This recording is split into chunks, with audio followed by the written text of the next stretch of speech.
So in this session, we will going to discuss different types of chilled water system distribution. Mainly in this session, we will going to cover series parallel chillers. That is the very common type of connections. Then we will move to the primary and secondary decoupled system. And the similar type of discussion is also on primary secondary decoupled circuits. So in process instrumentation also, we can use the word circuit because process components are involved.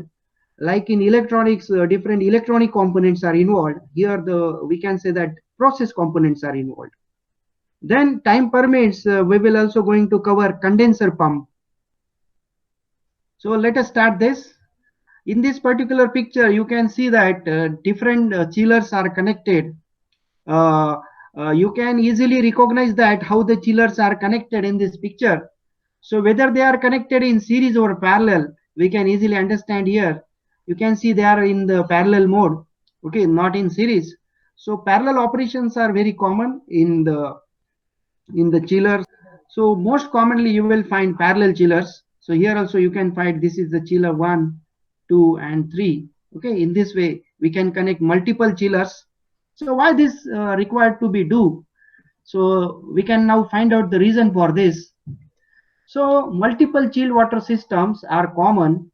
They are more common than single chilled water systems for the same reason that the most commercial airplanes also have more than one engine, right? So why this is required? The reason behind that is to maintain the balance of reliability and cost, to achieve highest reliability and to reduce the cost. And ultimate goal is to save the cost, to reduce the cost, to improve the reliability, efficiency. So that's purpose these multiple chill water systems are developed. The most difficult system configuration is by far has the two chillers. So mostly you will always find that two chillers are used. If more than that, two chillers, then that will be the second loop. Since system load can vary throughout a wide spectrum, multiple chilled water system can often operate with one chiller. So what do you mean by system load? It is the load of different zones and sections of the building where the chilling is required. So how much amount of chilling is required, that is calculated in terms of ton. How much ton chilling is required throughout the building. So depending on that system load, this multiple chill water systems can be developed, and depending on the variation of that load also, that can be achieved by one single chiller also. But parallelly the second chiller is also deployed there, but one can also achieve that goal. But how it faces the difficulties, that also we will discuss. During these periods of the circulation of the chill water, if the system is designed properly, the energy required to operate a second chiller and its auxiliary components can be conserved. So during this period, if the system is properly controlled, properly designed, and properly optimized by applying instrumentation and control, one chiller can also do the role. So now let us start with the first one, parallel chillers. So in this particular picture, you can see that two chillers are connected parallelly. So chiller number 1 is shown as a on, and chiller number 2 is shown as a off. You can see in the left side there is a input side. This is the input side, and this is the output side, means supply side. So this is return side, this is the supply side. So in the return side, the return hot water, we can say that the warm water that is coming from the building, and with the help of the pump, it will be parallelly, that flow will be distributed to two chillers. Even this chiller number 2 is off, but the chilling function is only off. The flow supply of that from that chiller is remain on. Only the chilling function is off. In chiller number 1, the chilling function is also on. So you can see that the input to both the chillers is around 54 degree Fahrenheit. In terms of degree Celsius, it is 12.2 degrees Celsius. It goes through both the chillers, and you can check the output from the chiller. As the chiller number 1 is off, chiller number 2 is off, you will get the similar type of temperature from chiller number 2.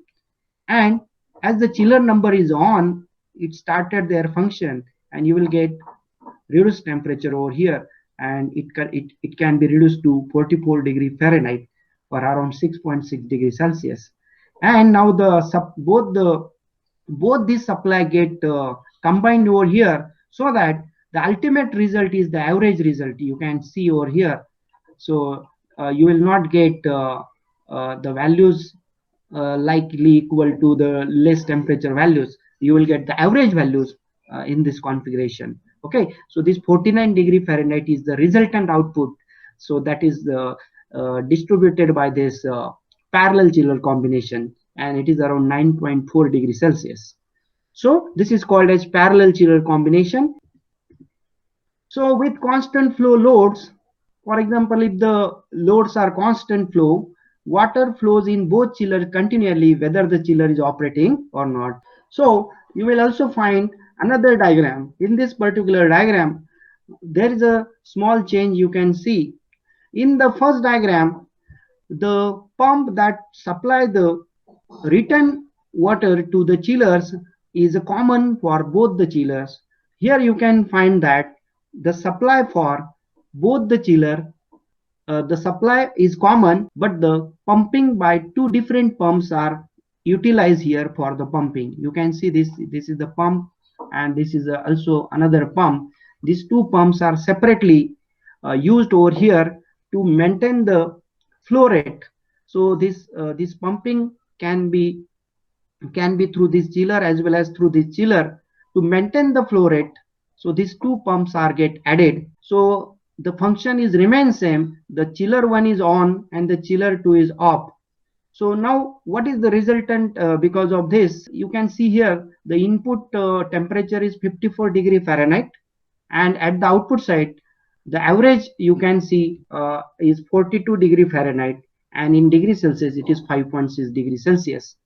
Now what is this? This is the additional part that can be added over here. So this particular thing is actually the coils. Okay, so this particular the things are supplied to these coils. So you maybe say that these are the loads, okay, in the building site.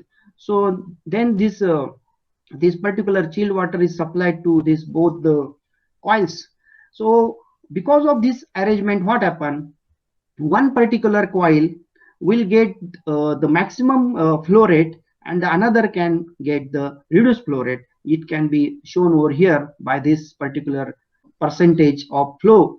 60 to 70% of the system flow can be passed through this particular lower side coil, and very less flow, maybe we can say that the less flow will be passed through the upper one coil. So if separate dedicated chiller pumps are used, for example shown in this figure number 26, the chiller pump pair can be cycled together. This solves the flow mixing problem. What happen in the below 50% load? But what happen if the load is lower than 50%? One chiller and the one pump is only operating, because this load is equally distributed to chiller 1 50% and chiller 2 50%. If the demand is lower than 50%, then only one chiller, only one operate. The total water flow in the system decreases significantly, typically 60 to 70% of the full system flow, according to the pump system curve relationship. Ideally, at this part of load flow rate, all of the coils will receive less water regardless of their actual rate. As the demand is less, so obviously the coils will also receive the less flow rate from this. Typically, however, some coil receive full water flow. As the secondary one diagram, in that it can be seen that this particular coil will receive more flow rate than the other.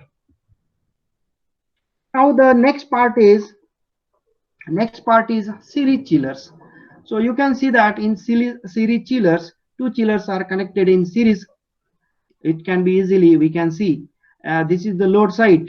So from load 1 and load 2, the flow is get mixed, and that then after by through single pump, it will be given to the chiller number 2 first, and after chiller number 2, it will be passed through chiller number 1, and the resultant output we get at this right hand side.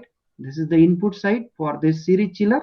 So resultant output we get 42 degree Fahrenheit from this combination, and the input is around 56 degree Fahrenheit or 13.3 degrees Celsius. So you can see that these both the chillers can be operated by the from the control room, where the different parameters are set.